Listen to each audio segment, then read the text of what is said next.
Hello, all you positive heads out there. It's so good to be back with all you beautiful reflections of the one source consciousness that creates and animates all things. If you're new to this podcast, of course, we're super happy to have you here. And if you've been listening and enjoying for a while, I would be super grateful if you would please take a moment to give us a review on Apple Podcasts. It's one of the best and simplest ways to pay it forward and help others find the show so that they too can tap into the powerful perspectives and positive vibrations we are collectively emanating. The other unique and magical way to share this show is by sending any friends you think would benefit from listening to this podcast our Game with the Universe link at positivehead.com/game. Also listed in the show notes, which will serve them up a quote-unquote random episode when they click it. Just instruct them before clicking the link to close their eyes for a moment and sincerely ask the universe to cue up the episode that contains the insight and perspectives that they most need to hear at this point in their life journey, and then click to listen to whatever episode is synchronistically served up to them. I have heard time and time again from people about the incredible results they received playing the game. So just tell your friends magical results are guaranteed or their karma back.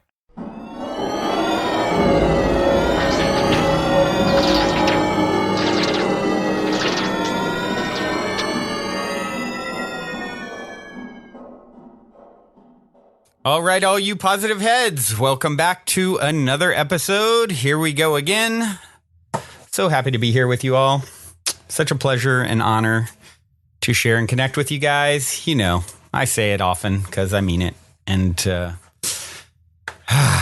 where to begin? Let's see here. I'm going to read a review. So let's see here. This is a review on iTunes. For those of you who have been reviewing on iTunes, we're reaching a lot of new people because of it. Thank you. It definitely helps to fuel my fire. If you haven't done so, please make your way over to iTunes to make a review. Even if you're not an iTunes user, if you leave a review there, that'd be super awesome. But let's see. This one is by Adita Sunshine 137. And she said, "Dear Brandon, I have listened to your podcast for over a year now. I'm a 25-year-old trans woman. I just feel that now is the right time to write a review for you. First thing, thank you so much for doing what you're doing. And I'm so much more blessed since I hear your voice. I really like your voice, by the way. Aw, thank you. And second, I want to share my synchronicity story today. I listened to episode 353. You're talking about what we're doing here and what is our purpose of being. As a trans woman, I always wonder about that and why I'm different or not normal by the standard of most people. When you said about Jerry Hicks' quote that snakes are not disabled lizards, it just brought me some clarity. My being is just a variation of the source, one unique expression of the infinite. And third thing, that's really weird. So I wrote a journal this morning saying, this life is my game. This life is my playground. And by the end of episode 353, you said a little bit about like that, and you played a song titled Our Game. It's like the universe/source is saying to me that it is not my game, but our game. We are co-creating this wonderful masterpiece together. So, Brandon, sorry for this late review and this long read, but I hope you always are healthy and keep up the good work. Oh, thank you so much. And certainly no need to apologize. I'm just grateful that you took the time to connect and share your wonderful story. And you are absolutely right. It is our game. And you are as much a part of the source as any, straight person or, normal standard person. You are a unique emanation of source that is absolutely stunningly beautiful in your uniqueness. And it is an honor to connect with you, to help to, help you find your way and help you remember what you already know. And it is your game. You do have the power, and you're an eternal being. You want to experience all the variation. That's the funny thing, is the people who are judgmental or, whatever, racist, or people who judge, think that there's something wrong for being homosexual or any of those things, right? They just don't realize they've been and done it all. They just have amnesia to the fact they are it. Any person who is something they don't like is literally just an extension of themselves. So it is all the same, and you are obviously an adventurer, and you want to experience something outside of the norm or standard, right? And good on you for that. Congratulations to you for that. You're a bold soul who's willing to come into this crazy world and be different in some way, shape, or form by some people's standards. And that's a beautiful, beautiful thing. Never, ever doubt yourself, and always follow your heart, and, just love yourself as much as you deserve to be loved. So thank you for writing. That definitely fuels my labor of love as well. And for those of you who haven't done so yet, please do so. Also, you can connect with us on the Facebook group, Positive Heads, if you haven't done so. Also, writing questions, Brandon@positivehead.com. Love to get those as well. And with that being said, I'm going to pick right back up where I've left off. We're getting to the end of The Power of Awareness. We have maybe one more episode after this one. We're up to chapter 20. And for those of you who are just tuning in now, we've been reading from Neville's The Power of Awareness, which was written in 1952. And the reason I chose this book is because it is such a classic, in helping us to understand how to create our reality, how to manifest. And it's a staple. It's one I'd never read. And it's easy for you to, even if you missed past episodes, you didn't start at chapter 1, it's fine. So you can pick up and, from anywhere in the book. And that's another reason that I chose to do this. Let's see, let's just jump right in, shall we? This is chapter 20, Righteousness.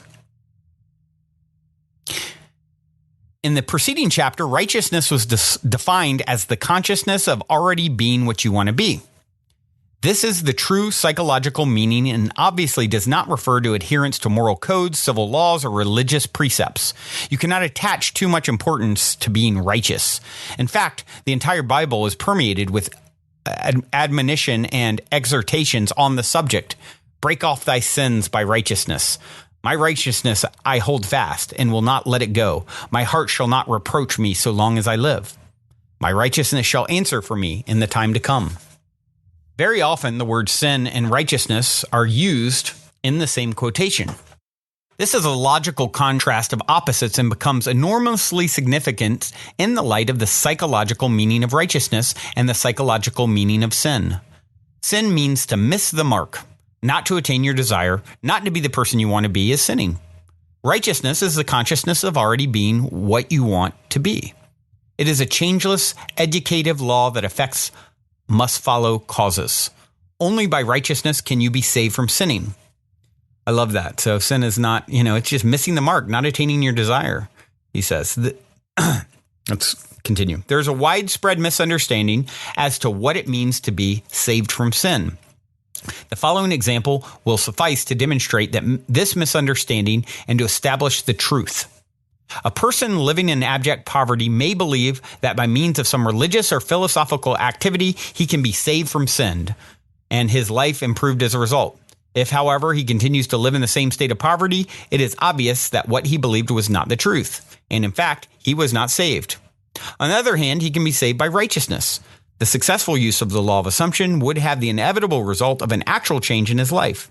He would no longer live in poverty. He would no longer miss the mark. He would be saved from sin. Another Bible verse, Matthew 5:20. Except your righteousness shall exceed the righteousness of the scribes and Pharisees, ye shall in no wise enter into the kingdom of heaven. Scribes and Pharisees mean those who are influenced and governed by the outer appearances, the rules and customs of the society in which they live, the vain desire to be thought well of by other men. Unless this state of mind is exceeded, your life will be one of limitation, of failure to attain your desires, of missing the mark, of sin. This righteousness is exceeded by true righteousness, which is always the consciousness of already being that which you want to be. One of the greatest pitfalls in attempting to use the law of assumption is focusing your attention on things, on a new home, a better job, a bigger bank balance. This is not the righteousness without which you die in your sins. Righteousness is not the thing itself. It is the consciousness, the feeling of already being the person you want to be, of already having the thing you desire. Seek ye first the kingdom of God and his righteousness, and all these things shall be added unto you. Matthew 6:33. The kingdom, entire creation of God, your I am, is within you. Righteousness is the awareness that you already possess it all. Yeah, I love this. I love how he breaks it down and looks at these Bible verses. I've said it before, so often religion has used this idea of this separate I am figure, God, separate from self, who wants to judge and persecute, and really you're always doing it to yourself. You are that consciousness. You are that I am. And here he's using verses to show that. And obviously, a lot of these verses have been misconstrued and misinterpreted to mean something entirely different, right? Kind of ironic, really, if you think about it. All right, chapter 21, free will. The question is often asked, what should be done between the assumption of the wish fulfilled and its realization? Nothing. It's a delusion that, other than assuming the feeling of the wish fulfilled, you can do anything to aid the realization of your desire. You think that you can do something, you want to do something, but actually you can do nothing. The illusion of the free will to do is but ignorance of the law of assumption upon which all action is based. Everything happens automatically. All that befalls you, all that is done by you happens. Your assumptions, conscious or unconscious, direct all thought and action to their fulfillment. To understand the law of assumption, to be convinced of its truth, means getting rid of all the illusions about free will to act. Free will actually means freedom to select any idea you desire. By assuming the idea already to be a fact, it is converted into reality. Beyond that, free will ends, and everything happens in harmony with the concept assumed. I can of my own self do nothing, because I seek not mine own will, but the will of the Father which hath sent me. In this quotation, the Father obviously refers to God. In an earlier chapter, God is defined as I am. Since creation is finished, the Father is never in a position of saying, I will be. In other words, everything exists, and the infinite I am consciousness can speak only in the present tense. Not my will, but thine be done. I will be is a confession that I am not. The Father's will is always I am. Until you realize that you are the Father, there's only one I am, and your infinite self is that I am. Your will is always I will be. In the law of assumption, your consciousness of being is the Father's will. The mere wish without this consciousness is the my will. The great quotation, so little understood, is a perfect statement of the law of assumption. It is impossible to do anything. You must be in order to do. If you had a different concept of yourself, everything would be different. You are what you are, so everything is as it is. The events which you observe are determined by the concept you have of yourself. If you change your concept of yourself, the events ahead of you in time are altered. But thus altered, they form again a deterministic sequence starting from the moment of this changed concept. You are a being with powers of intervention, which enables you, by a change of consciousness, to alter the course of observed events, in fact, to change your future. Deny the evidence of the senses and assume the feeling of the wish fulfilled. Inasmuch as your assumption is creative and forms an atmosphere, your assumption, if it be a noble one, increases your assurance and helps you to reach a higher level of being. If, on the other hand, your assumption be an unlovely one, it hinders you and makes your downward way swifter. Just as the lovely assumptions create a harmonious atmosphere, so the hard and bitter feelings create a hard and bitter atmosphere. Whatsoever things are pure, just, lovely, of good report, think on these things. This means to make your assumptions the highest, noblest, happiest concepts. There's no better time to start than now. The present moment is always the most opportune in which to eliminate all unlovely assumptions and to concentrate only on the good. As well as yourself, claim for others their divine inheritance. See only their good and the good in them. Stir the highest in others to confidence and self-assertion. by your sincere assumption of their good, and you will be their prophet and their healer, for an inevitable fulfillment awaits all sustained assumptions. You win by assumption what you can never win by force. An assumption is a certain motion of consciousness. This motion, like all motion, exercises an influence on the surrounding substance, causing it to take the shape of, echo, and reflect the assumption. A change of fortune is a new direction outlook, merely a change in arrangement of the same mind's substance, consciousness. If you would change your life, you must begin at the very source with your own basic concept of self. Outer change, becoming part of organizations, political bodies, religious bodies, is not enough. The cause goes deeper. The essential change must take place in yourself, in your own concept of self. You must assume that you are what you want to be and continue therein. For the reality of your assumption has its being in complete independence of objective fact and will clothe itself in flesh if you persist in the feeling of the wish fulfilled. When you know that assumptions, if persisted in, harden into facts, then events which seem to be the uninitiated mere accidents will be understood by you to be the logical, inevitable effects of your assumption. The important thing to bear in mind is that you have infinite free will in choosing your assumptions, but no power to determine conditions and events. You can create nothing, but your assumption determines what portion of creation you will experience. Wow, that's really a profound chapter. I believe it really helps to drive home this idea of being a creator, or it's already been created. So it's assuming what's been created. And it's such a subtle difference, right? Wow. Very profound chapter. Absolutely love it. Got to let that one sink in, right? Moving right along. You can always come back and listen to it again. Chapter 22, Persistence.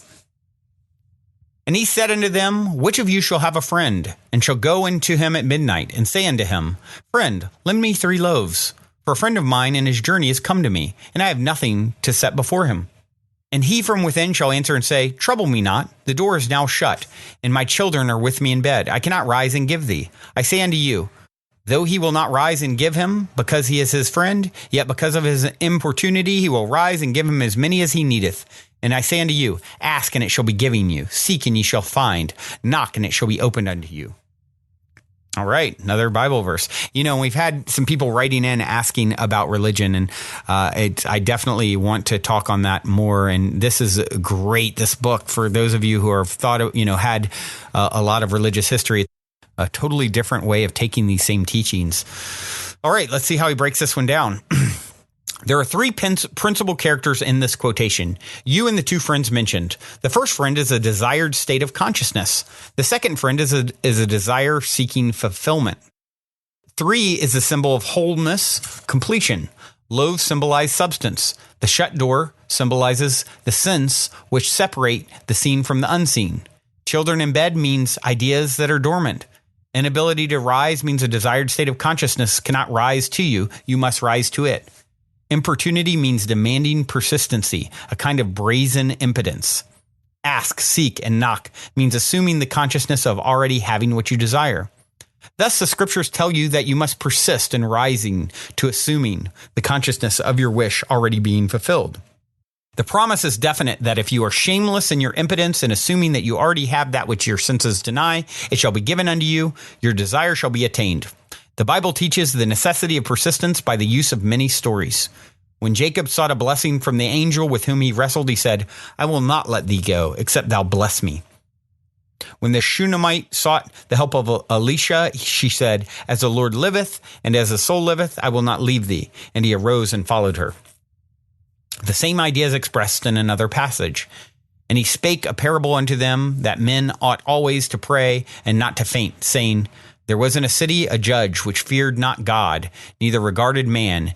And there was a widow in that city, and she came unto him, saying, Avenge me of mine adversary. And he would not for a while. But afterward he said within himself, Though I fear not God, nor regard man, yet because this widow troubleth me, I will avenge her, lest she weary me by her continual coming.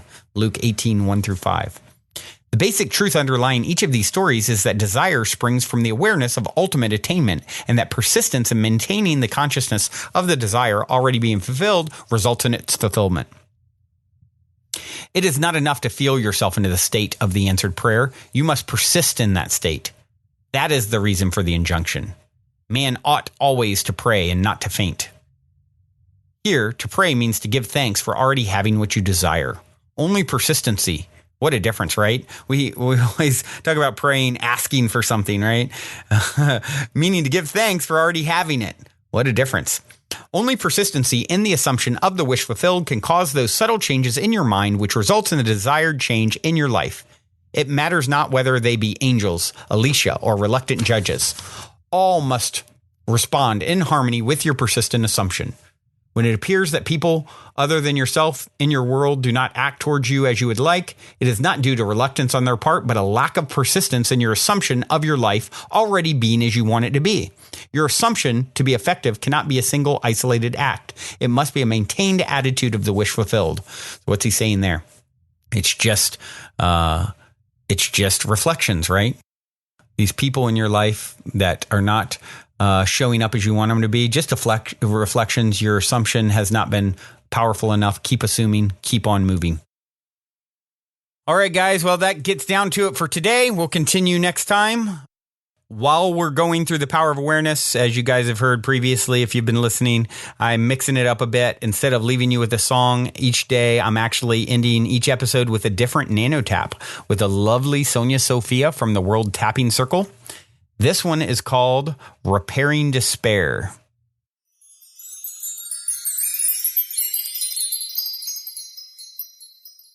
Hi everyone, it's Sonia Sophia back with another nano tap, short, quick little tap to work on repairing the despair. Where have you lost hope, sunk down into some kind of depression? Let's see if we can pick you back up again in a couple of quick minutes.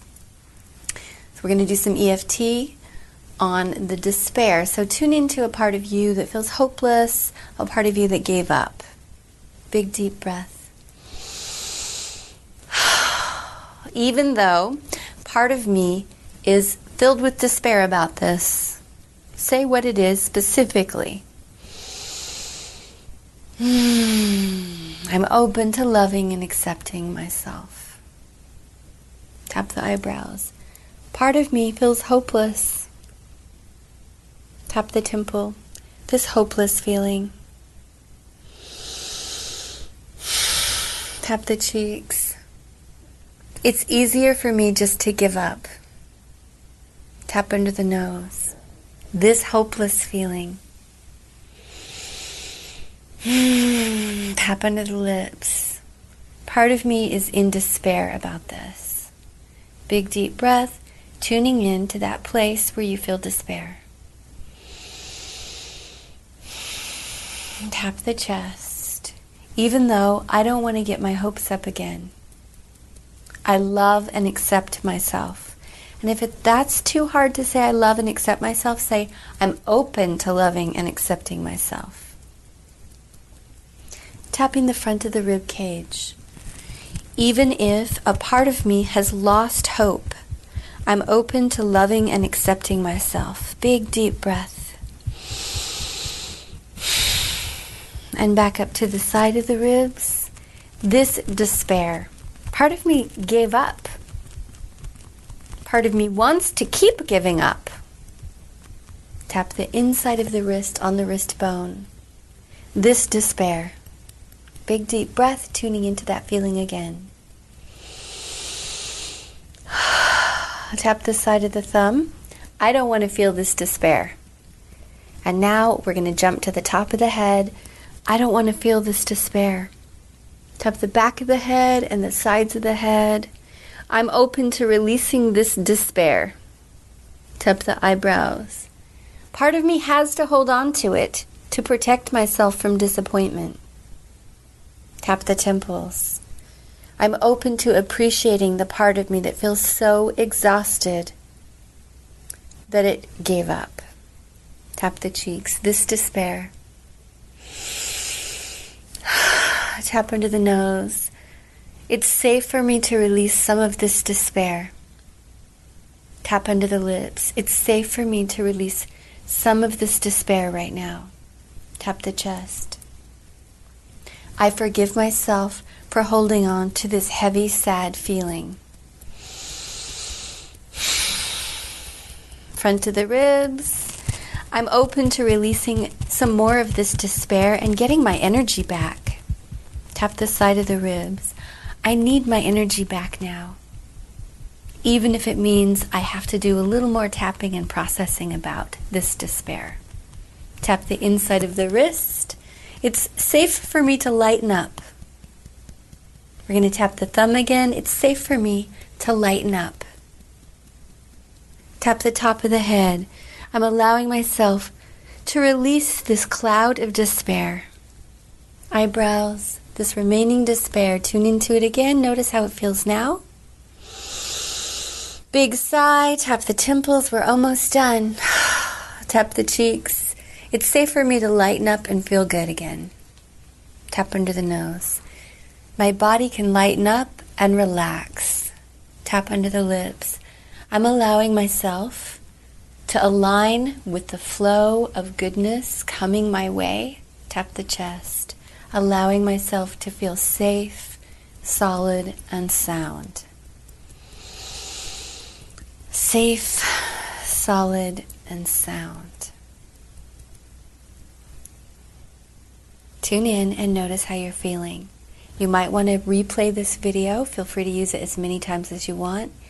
And join us in the World Tapping Circle. We tap every Monday. WorldTappingCircle.com. You can try it for free for a month if you haven't already. And if you've already done it, join us. You've got so much love and nothing left to lose but these old feelings and so much to gain.